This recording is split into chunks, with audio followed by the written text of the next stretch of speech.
என்னோட பேர் வந்து தனலட்சுமி. நான் வந்து சன்ஸ்டார் டியூஷன் சென்டர்ல வந்து கடந்த 6 வருஷமா வந்து ஒர்க் பண்ணிட்டு இருக்கேன். தமிழ் டீச்சரா ஒர்க் பண்ணிட்டு இருக்கேன். இப்போ எங்க டியூஷன்ல வந்து பாத்தீங்கன்னா, இப்போ நீங்க பசங்களை வந்து மே மாசம் நீங்க ஜாயின் பண்றீங்க அப்படின்னா 3 மாசத்துக்குள்ளவே வந்து நாங்க சிலபஸ் வந்து கவர் பண்ணிடுவோம்.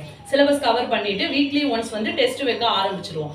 இப்போ சிலபஸ் கவர் பண்ணிட்டோம், அதுக்கப்புறம் நாங்க பாடமே எடுக்க மாட்டோம் அப்படின்றதெல்லாம் கிடையாது. இப்போ பசங்க வந்து டியூஷன்ல சரியா கவனிக்கல, ஸ்கூல்ல வந்து சரியா கவனிக்கல, இப்ப நடத்துற பாடத்தை வந்து சரியா கவனிக்கல அப்படின்னும் பொழுது அவங்களுக்கு நம்ம எங்ககிட்ட வந்து டவுட் கேட்கும்போது அதை வந்து நாங்க நல்லா கிளியர் பண்ணிடுறோம். அந்த மாதிரி பண்ணும்போது பசங்க வந்து நல்லா மார்க் எடுக்கிறதுக்கு கொஞ்சம் நிறைய யூஸ்ஃபுல்லாவே இருக்கு.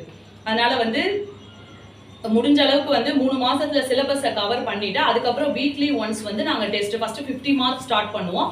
1 மார்க் எல்லாம் ஸ்டார்ட் பண்ணுவோம். அதுக்கப்புறமேட்டு வந்து ஃபுல் போர்ஷன், அதாவது நம்ம போர்டு எக்ஸாம் எழுதுறதுக்கு ஒரு 3 மாசம் 4 மாசம் இருக்கும் போதே நாங்க வந்து ஃபுல் போர்ஷன் வந்து டெஸ்ட் வைக்க வந்து ஆரம்பிச்சிருவோம். அது மூலமா வந்து பசங்க வந்து நல்லா மார்க் ஸ்கோர் பண்றதுக்கு நாங்க எங்களால முடிஞ்ச அளவுக்கு நாங்க வந்து அவங்கள ட்ரெயின் அப் பண்ணிட்டு தான் இருக்கோம். அது மட்டும் இல்லாம நடுவுல வந்து 1 மார்க் எல்லாம் வந்து வச்சுட்டு புக் பேக் எல்லாம் வந்து இப்போ நீங்க தமிழ் பாத்தீங்கன்னா புக் பேக் எல்லாம் பசங்க வந்து ஸ்கூல்ல வந்து சொல்லவே மாட்டாங்க. புக் பேக் எல்லாம் வந்து படிங்க அப்படின்ற மாதிரிலாம் சொல்லவே மாட்டாங்க. அவங்களோட கான்செப்ட் வந்து பாத்தீங்கன்னா சிறுவினா படிக்கிறது, நெடுவினா படிக்க வைக்கிறது, குருவினா படிக்க வைக்கிறது, அதுலதான் அவங்களோட இது இருக்குமே தவிர, ஆனா நீங்க எங்க டியூஷன்ல வந்து பாத்தீங்கன்னா புக் பேக் ஃபுல்லாவே வந்து நாங்க கவர் பண்ணிடுவோம் பசங்களுக்கு. ஏன்னா வந்து அவங்க அந்த கொஸ்டின் ஆன்சர் எழுத முடியல அப்படின்னும் போது வந்து இந்த புக் பேக் மூலமாவே அவங்க நல்லா வந்து மார்க் வந்து ஸ்கோர் பண்ணலாம். இங்க படிக்கிற பசங்களுக்குன்னு வந்து நீங்க பாத்தீங்கன்னா ஸ்டார்டிங்ல வரும்போது டல்லா இருந்தாலும், ஆனா முடிஞ்ச அளவுக்கு எங்களால நாங்க எஃபெக்ட் கொடுத்து அவங்கள வந்து நல்ல மார்க் எடுக்கிறதுக்கு நாங்க கண்டிப்பா முயற்சி பண்ணுவோம்.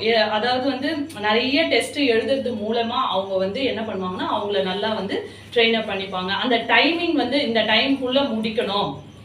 எங்க இந்த டெஸ்ட் எழுதுறது மூலமா மட்டும்தான் எங்கெல்லாம் வந்து தப்பு பண்றோம், நம்ம இன்னொரு டெஸ்ட்ல நம்ம அந்த தப்பை வந்து பண்ணக்கூடாது அப்படின்றதுக்காக தான் நாங்க கண்டிப்பா வீக்லி ஒன்ஸ் வந்து நாங்க கண்டிப்பா டெஸ்ட் வச்சிருவோம். டெய்லி டியூஷன்லயும் வந்து வந்த ஒரு மனப்பாட பகுதி எழுதுறது, புக் பேக் ஷார்ட்டா இருக்கிறது எழுதுறது, குருவினாலாம் எழுதுறது, இந்த மாதிரி வந்து போர்ஷன் முடிச்சிட்டோம் அப்படின்னாலே வந்து டெய்லி டியூஷன்ல வந்து டெஸ்ட் தான் நடக்கும்.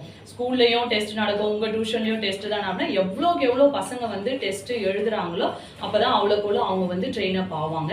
தப்புகள் வந்து குறையும், தவறுகள் வந்து குறையும். ஓ, இந்த டெஸ்ட்ல நம்ம இந்த தப்பு பண்ணோமா, அப்போ நெக்ஸ்ட் டெஸ்ட்ல நம்ம இந்த தப்பு பண்ணக்கூடாது. இப்போ நீங்க ஒரு ஃபார்ம் எடுத்துக்கிறீங்கன்னு வச்சுக்கோங்க, ஃபார்ம்ல வந்து நம்ம எவ்வளவுதான் சொல்லி கொடுத்தாலுமே வந்து அந்த ஃபார்ம் வந்து நம்ம மிஸ்டேக் பண்ணிட்டு லாஸ்ட் டைம் ஈவன் இப்போ எக்ஸாமுக்கு இன்னும் 1.5 month தான் இருக்கு, 2 மாசம் தான் இருக்கு அப்படின்னா கூட பசங்க வந்து என்ன பண்றாங்கன்னா ஃபார்ம்ல தப்பு பண்ணிட்டு தான் இருக்காங்க. வருஷம் ஃபுல்லா ஃபார்ம் படிக்கிறாங்க, ஆனாலும் தப்பு பண்ணிட்டு தான் இருக்காங்க.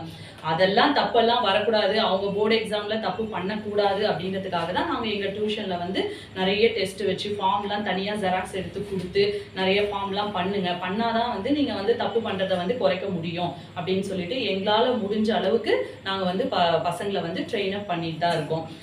நாங்களே வந்து ஓனா கொஷின் பேப்பர்லாம் எடுத்து பசங்களுக்கு, இப்போ நார்மலாக அவங்க ஸ்கூலில் வந்து ஃபர்ஸ்ட் மீட்டம் செகண்ட் மீட்டம் அது மட்டும் இல்லாமல் நாங்களே ஓனா கொஷின் பேப்பர்லாம் எடுத்து நாங்கள் தனியாக வந்து பசங்களுக்கு டெஸ்ட் வச்சுட்டு தான் இருக்கோம். அதாவது ஸ்லோ லேர்னர்ஸ் யாராவது இருந்தாங்க அப்படின்னா தனியாக அவங்களுக்கு உட்காந்து இந்த மாதிரி வந்து எழுத்து கூட்டி படிக்கிறது.